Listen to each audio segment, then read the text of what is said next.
Matt, this is going to be directed towards the media when we discuss this. So I've been seeing a lot of stories about Shilo Sanders has gone viral for struggling at the East-West Shrine Bowl.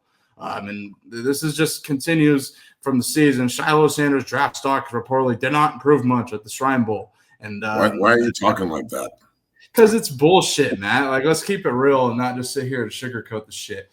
Matt, I mean, from what I've heard from you, I wouldn't put too much merit into this, especially when it comes from accounts. I understand Dove covers actual stories, but let's be real. Some of his stories are bullshit. And so, Matt, what do you have to say to Shilo Sanders allegedly struggling at the East-West Shrine Bowl practices? Go ahead. I think it'll get clicks. That said, Shilo, I think Shilo will be a really good special teams player and will help, but he's going to struggle with the speed of the NFL, and he's, the tackle on the backs. And I'm not trying to say that he's can't do it. I'm saying those are his struggles. Those are the things he has to fix. Mm-hmm. So if he's out there struggling a little bit at the Shrine game, go fix it. You know what I'm saying? Like, if they're not going to say anything positive about the kid, they never do, ever. Yeah, that's my point. So I'm sure that he'll use it as fire like he usually does. He'll be fine. I mean, he's going to definitely get into camp and definitely be on a team. It's not like he's not, especially now with 20 fucking practice squad slots that are making $10,000 a week. I'm sorry, but if you can't stay on a team, especially on a practice squad, you're sorry as fuck. Like, you just can't play. That's just a fact. I'm not trying to be a dick. That's a fact. Back in my day, we had 6 practice squad spots, and you couldn't stay on it for more than 2 years because, you're not going to develop. Now you can stay on it till you're fucking 40, and it's $10,000 a week. So right. It's they made it easier than ever to be an NFL player. But there's a difference between, getting your pension and being a vested veteran and being just a guy who played and jumped on a couple of teams. So I'd like to think that he's going to be consistent enough and improve enough to be a 10-year pro, but I could also see it going the other way, and I could see him being a really good coach. So I wouldn't be surprised in 3 or 4 years if he's back as the DB coach in Boulder for his dad.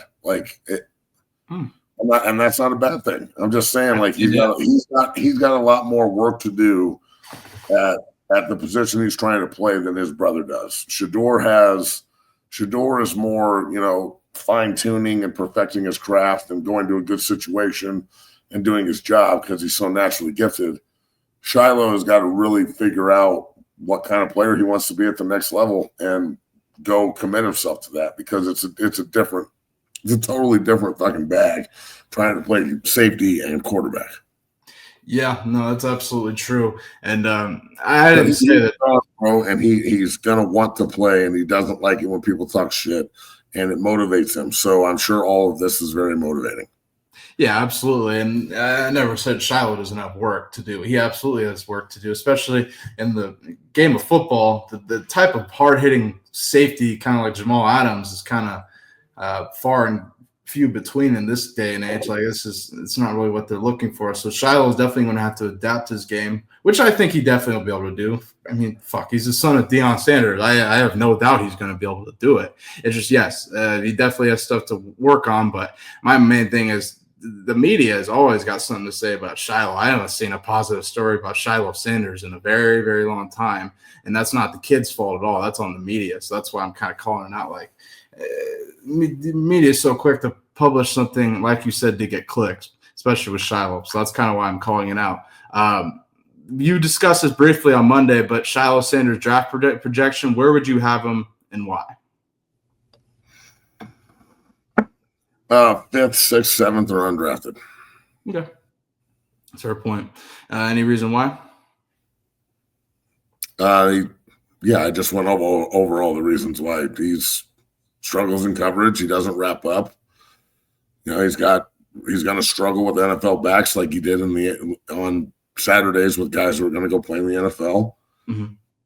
But he does respond to criticism and does take coaching well and tries to fix the problems he has and plays hard. So there's a lot of things he needs to get better at and a lot of things he needs to just keep growing at that he does well. So, it's a progression. 5th, 6th, 7th round or undrafted.